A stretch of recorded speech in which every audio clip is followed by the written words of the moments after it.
Ladies and gentlemen, welcome back to the finest Dawn of War Unification casts this side of East Yorkshire. And today we've got a 1 versus 1 on Fatamorga.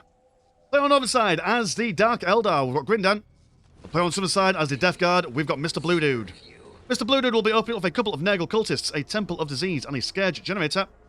Whereas Grindan is going to go for a couple of Mandrakes, a Hall of Blood and a Plasma generator. Now this is going to be quite an uphill battle for MrBlueDude here. I mean, I suppose for when playing as the Death Guard, most matchups are going to be an uphill battle, as they are not that great in the current patch of Dawn of War Unification. But then again, MrBlueDude is quite a skilled player, so I assume he's got a plan and some action points that he's going to be enacting throughout this. I say that like as if we're in some sort of meeting, but he's probably got some plans. I mean, what is it? The Dark Eldar warriors come out, they've got Shredder rifles, which are amazing against heavy infantry, which is the bread and butter of the majority of Death Guard builds. And yeah, and he's also gone for the 6th company, which is interesting because, I mean, fair play, it gives the Plague Lord the slowing aura around him, so I mean, that might slow down the Mandrakes and the warriors quite something. But then, like, it also gives him a bunch of upgrades to his Terminators. Now, I've never seen the Terminators for the Death Guard being used all that effectively. It takes so long to actually get into position that by the time they do, they usually die. But maybe those upgrades will help them get involved and stuff. Now, before the game starts proper, I do have an unusual request to make. But before I make the request, I've kind of got to give you a bit of context to, you know, for my request to actually make sense. So, long story short, over this Christmas period, I'm going to be moving into Mrs. Landshark's house, and we're going to see if we can live together and she doesn't, you know, kill me because, you know, I'm not exactly the most easiest person to live with. I mean, every night I do these kinds of casts. It's probably quite annoying after a while. So yeah, so if it all goes well, we'll then be moving into a different house that we buy, which will have quite a large garden. Now, she spends a lot of time in the garden. She does love a bit of gardening.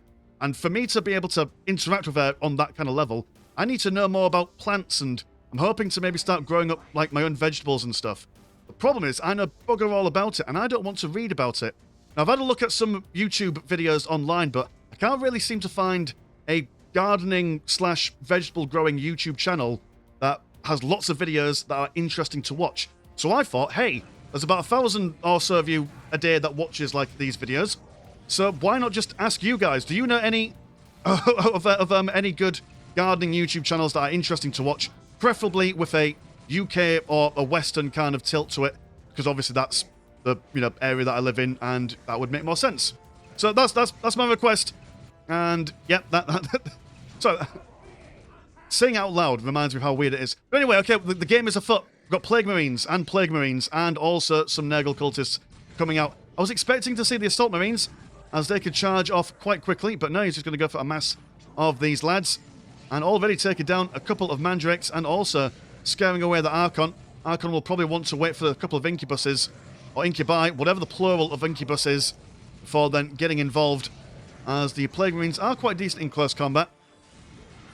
Here come Mandrakes on the right-hand side, and also going down the centre. We'll try and tie up the Nurgle cultists of all things. Going to get the stun on the Plague Marines. Also drains their health a little bit as well. Also got the Warriors coming on over. Have not gone for their Shredder rifles, as there's no Dark Foundry being built up. A rallying point has been popped on the Warriors, so whatever's coming out of there, which is... Oh, more Warriors. Fair enough. Can't go wrong with more Warriors. And the Plague Marines actually standing quite firm. They tend to die pretty quickly, but no, they are just saying, you know what, none of your Dark Eldar nonsense. Get out of my shop, you rascals. Got a Slave Chamber on the way. I'm going to go for a Torture Pit add-on. Unusual placement for it. Quite vulnerable. And not necessarily the Slave Chamber itself, but whatever's farming those souls, i.e. the Torture Slave, will go down, which we've seen and witnessed here. Now, Tower of Loathing over here. It's been upgraded with some shooter bits. Soon to have some shooter bits on this Tower of Loathing as well. So it's going to be quite difficult for the Plague Marines to stand their ground, but especially now that there's double Dark Warriors, or just regular Warriors, I suppose, on the field. We'll turn their attention to the Tower of Loathing, but I think it's probably time for them to make like a tree and leaf. If you pardon the hilarious pun there. But no, they're not going to run away. They're just going to stand firm and kill the Warriors. And to be fair, they are not, you know, good at taking a hit. They're really good at dealing out damage, but when they're on the receiving end, not fans of it. But I do quite like how Grindan moved one squad of Warriors around the backside, just so then that way these Warriors are going to be taking the majority of the incoming damage, allowing to increase the longevity of these squads. And actually, it's gone for 3 squads. Not sure where that third one came from, but there they are. Plenty of souls for the Torch Slave to make use of. And that is what the Dark Eldar want.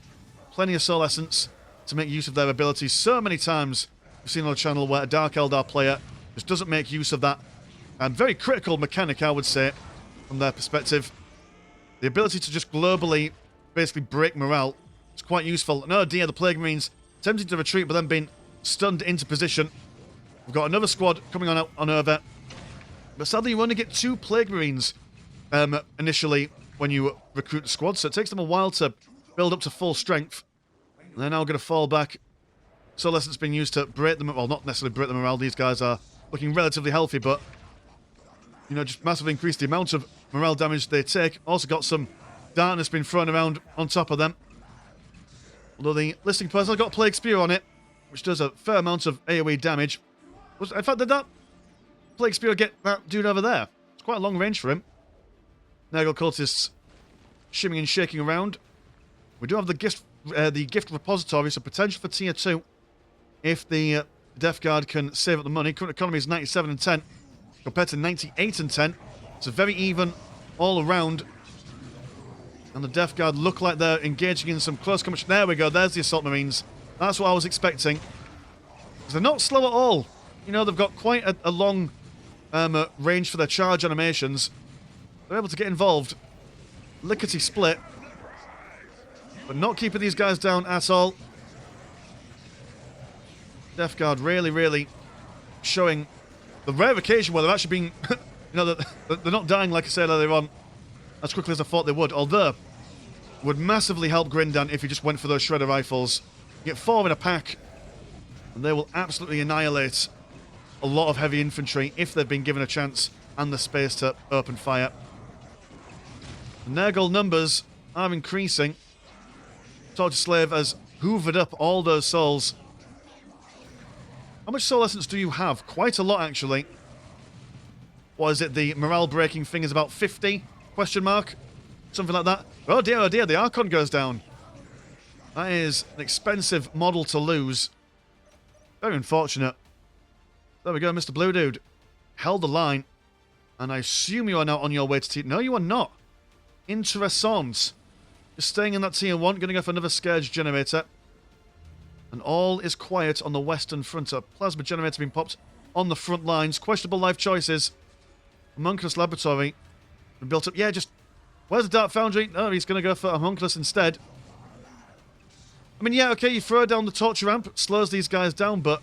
I don't know if that affects their charge speed, to be fair. While they're moving in, they're getting shot by the Tower of Loathing. Dark Eldar opening up with a Warrior Cerebite. So they will do a sizable amount of damage, especially if they get their weapon upgrade. A beautifully thrown Plague Grenade, or Blight Grenade, whatever you call them. The Dark Eldar are not going to stick around with it, they're just going to focus on this Nurgle squad down in the middle. Tower of Loathing resisting the damage, but they have lost their Torture Pit. Or Slave Chambers even, with the Torture Pit add-on. And an Archon being built up to replace them. Both sides point blank refusing to go into tier 2. But I suppose a lot of money has been spent on just trying to poke and prod here and there. Plasma Generator, only been online for a couple of moments. Has been taken down, knocks everyone over there. Homunculus waiting for those warriors to get into position, following throwing down a torture ramp that's been quickly focus fired by those Plague Marines. Now turning around and charging into these warriors. More Plague Grenades been thrown around on both sides as well. AoE and damage over time, which those kinds of weapons are always great when you're going up against lightly armoured and low health infantry squads. The Archon is back on the field, and yeah, you have gone for your big weapons upgrades. Yeah, you have. Cool, nice one. Plague Marines just running amok everywhere and anywhere, although it does seem these guys are trying to focus on killing this Tower of Loathing. Got a Torch Slave repairing it, and the whole squad over on the left-hand side will soon be all for naught. Homunculus going toe-to-toe. It's more of a supporting hero. It's not ideal for being on those frontline combats, unless, of course, he's joining a squad. But Dark Eldar, once again, shimmy and shaking these Death Guard Marines away. And that's just so much firepower incoming. Another plague grenade been thrown in. But definitely want to get out of there ASAP. And because of the speed of these warriors, okay, the Death Guard can run away, but, I mean, the warriors will just be able to keep on top of them.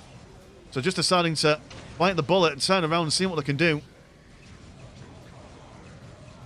Those poison-edged blades slicing deep into the paper-thin armor of the Dark Eldar. But to be fair, even though it's paper-thin, the armor is meant to be quite tough for material so thin, if I'm understanding the lore for the Dark Eldar correctly. The only Dark Eldar book I've ever read is the one where the orcs go to Camarara, and it's definitely one of the best books I've ever read for a Warhammer thing. Highly recommend it. Can't remember what it's called though. I suppose you just type it into Google, you can find out. You're a clever young man and or woman. Monks are still alive, but almost been deaded. We'll probably want to join a squad. There we go, he's inside. All healthy and happy. Definitely going to avoid those Plague Marines there. And yeah, they're just... what's going on? What kind of breakfast have these Plague Marines had? Because I've never seen them just survive so much damage. They're just absolute chads at the moment. Sallying forth. Being a pain. And a nuisance on every side. Keep on being split up by the Dark Eldar. But if anything, they're just keeping them on their side of the map for now. And what are you going for at home? You are now in Tier 2. I assume you're just building up loads of researches from the... Oh no, you've gone for a Tribulation Mound. And a Plague Surgeon's on the way, right? So, basically the Apothecary for the Plague Marines. Stick him in a squad. Helps them stay alive. So yeah, he's just going to go for pure, unbridled... how would one say? Just tough Marines. So maybe all my previous criticisms of the Death Guard have been a bit misplaced. Maybe it was just the players rather than the faction itself. The thing with MrBlueDude is that he can just basically play any faction though, can't he? He works out how, like, what their strengths are and just really plays them to that advantage. But Death Guard are going down in numbers now. So no one for the Plague Surgeons to join, so he's just going to... Right, okay, well, I guess I'll just walk back home for now. Fair enough. He's also gone for a Foul Blight Spawn. Incredible amounts of damage this guy can pump out. The noxious grenades. I think you can only get one of them now. You used to be able to get 3. And they were just absolutely balls to the walls insane style. But replacement Assault Marines. Going to go for a couple more Plague Marines as well. And then that Bane Pit for some vehicles. I assume Bloated Rhinos. Are you going for Tier 2? You are in Tier... Well, you're almost halfway to Tier 2. So the Plague Marines definitely need to use that narrow point of tech advantage to their advantage. One squad of warriors over here. While the rest are focusing on the relic listing post. Do manage to take it down. And we'll get a decap in there. That does mean that there are less Dark Eldar warriors to do some battle with for the moment. I'll slow them down, allowing the Death Guard to gain some more models and some units. They kind of need that downtime just to regain their numbers. We're looking to pick up a fight, but the Dark Eldar say no, thank you. We've got that decap. We've killed one listing post as well. That's all they need. Going to be running home in some sort of like conga line. And Tier 2 been finished, going in for a Witch Cult Arena. So no vehicles for Grindan. Just going to go for a infantry focus. Noxious Blightbringer. What do you do, Noxious Blightbringer? Sorry, that's a hard word to say. I'm not going to re-say it. What do you do? You... Hold on, let me hashtag you. You've got a bell, and you do increased movement speed to a squad that is attached to. Increased enemy morale, ability recharge time, and stuff. Okay, nice. And quite a lot of grenades been thrown around. Yeah, like I say, that Noxious Blightbringer, or whatever he was called, the dude with the flamethrower or plague thrower that we saw earlier. Not a happy customer to go up against. Cool, nice one. That is a good thing to know and a good engagement. to witness. They're just going to throw rubbish at them, essentially. That's MrBlueDude's plan. Just send plague and filth in arm's reach. Here comes a bloated rhino. Just being a bit of a distraction. These guys are moving in. Not going to focus on this side. Oh dear, oh dear. It just seems like that bloated rhino just decided, right, I'm going to kill everything here. Suppose it has got a plaguey bit on the top, hasn't it? Mobile plague thrower. Which, as I mentioned, does remarkable damage against lightly armoured infantry units. Got the witches there. They've taken their combat stimulants. They're going to charge straight on forward. Slapping down the bloated rhino willy-nilly. And it's going to be a tricky situation for the Death Guard if those witches are able to get involved. But they're actually just going to engage in the range stance at the moment. The pistols are pretty decent, to be fair. A stun and a maledictum thingamajiggy placed on the Plague Marines for them to forcefully fight themselves. Yeah, look at that dude. He's just... Ah, the Foul Blight Spawn, that's what you're called. Yeah, just so much damage on that dude. And the increased movement speed that the Blightbringer is bringing... Oh, we should really call him a Flightbringer, shouldn't we? Due to the increased movement speed. Yeah, you don't normally see Death Guard players making use of all their little hero units, but nice to see. We've also got the... Well, we did have a Nurgle Demony dude there, but he's been killed. Plenty of damage from those grenades. Morale being broken left, right and centre on the Dark Eldar side of things. Scourge Squad opening fire and also going to go for a couple of Dark Lances. There's no vehicles for you to fire at that. Probably advise just to hold off on that for now. We've now got the Racks, which are quite durable close combat units. Will they be able to hold back the warrior squads? Interesting to see. Tower of Loathing being shot up. The one over on this side has also been taken care of by the Plague Marines. Now going for a couple of melter guns to help them bash the buildings down. These dudes are now struggling due to the combined arms of Racks and Scourges and the combat stimulants of the Hekatari Witch Squads. So just going to see if they can avoid death for now. The Scourges are able to reposition. Right smack bang in the middle, take care of these guys and these guys. The Plaguebringers coming out. Very, very slow. With a little bit of micro, you could probably just avoid all their damage, as they've got no ranged capacity at all. They are quite tanky, and they've got several upgrades that they can go for, which will massively increase their health pool as well. Victory countdown is on the way. Who is that to? That is to MrBlueDude. Got another bloated rhino. A replacement plague surgeon. I assume he died over on this side somewhere. Good lord, these plague bearers refusing to die. They're just coming back with a vengeance. Sent down back to the warp one at a time, but quite a fast reinforcement rate as well. It's not bad stuff. Current economy is 103. Oh, sorry, 108 and 12. Have you only got one plasma generator? Oh, you have, but you're going to go for a couple more. And then you are on 135 and 49. So, Death Guard on quite a sizable chunk of change at the moment. Oh, but it's because you killed the plasma generators on this side. Fair enough. That's why there's not much stuff. Plague Predator armed and ready with some plasma... Oh, sorry, some las cannons. And just the Nurgle cultist having to hold off this whole cavalcade of Dark Eldar. Plague Bear's Crawler, incredible amounts of damage. The Racks have spotted him. And they're just going to focus straight on top. Huge explosion in the centre of those Hekatari Witches. Now, is this a base trading kind of situation? You do have these Scourges with quadruple Dark Lances, which will do a mean bit of damage to the buildings, but the Death Guard over here also have got a Plague Predator, just with a lot of las cannon fire. And the Death Guard are also equipping themselves with melter guns and Plague Spewers. Possessed Marine Squad as well, for defensive reasons. Waiting for that bloated rhino for additional fire support. It seems yet the Dark Eldar are settling down for a base trade. interesting. You do have the movement speed to be able to get back home and defend, but I suppose you can see the writing on the wall. The Death Guard just aren't dying.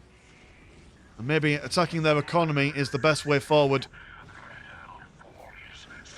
More bloated rhinos are coming out. Also got a malignant plague caster as well. So while it won't defend this fighting army incoming to their base, it will at least slow them down quite considerably. Plague Predator focusing down that Hall of Blood. Currently they're squad capped at the moment. Oh, no, well, they were and now they're not. I suppose I'm losing squads. No, you're not. Everything is going alright for you. Another listing post soon to go down. As a malignant plague caster just throws bits and bobs here on everyone. Good lord, those racks are very, very fast. All blood is soon to be kaputzed. Did see a lot of damage being thrown over to this homunculus laboratory. That's slowing down the Death Guard a little bit in this base trade. But it seems that the Death Guard do have a lot more damage capacity. Although, that being said, they are losing some bits and bobs. They have saved up a lot of money as well, so it shouldn't really prove that much of a problem. Now going for the Temple of Disease. And just bloated rhinos constantly being thrown out as and when they can. Focusing on their scourge and actually almost getting them down. Potentially getting a squad wipe there. That's a huge blow to the base trading potential of the Dark Eldar. As that is where all their anti-building power came from. Battle Fortress soon to go. And actually, nothing else for the Dark Eldar. In a surprising twist, Death Guard seeming to managing to pull it off. So yeah, a bit of unconventional thing. Like I said earlier on, going for that 6th company and then not even bothering going for the Plague Lord. No, he just went for pure infantry all the way through and making sure that their numbers were as high as possible, bringing the fight to the Dark Eldar and making use of those heroes in a really nice way. So surprised that we didn't see the Shredder Rifles for the Dark Eldar. I think that would have been the game-changing kind of weaponry to go for. Are quite expensive, and, you know, with the Death Guard, you know, killing their models and stuff, you know, it might not have helped them in the grand scheme of things, but I don't know, if I was Grindan, that's what I would have probably done. But then again, I don't play Dark Eldar, because I don't. So there we go, so cheers MrBlueDude for sending that game into the Discord, and if you want to support the channel, have a look at the old Patreon. £1 a month gets you one game a week, and there is also a Discord where Discord things happen. Links in the description as always. I'm Mr. Landshark, pleasure as always never short, and I will see you in a bit. Peace.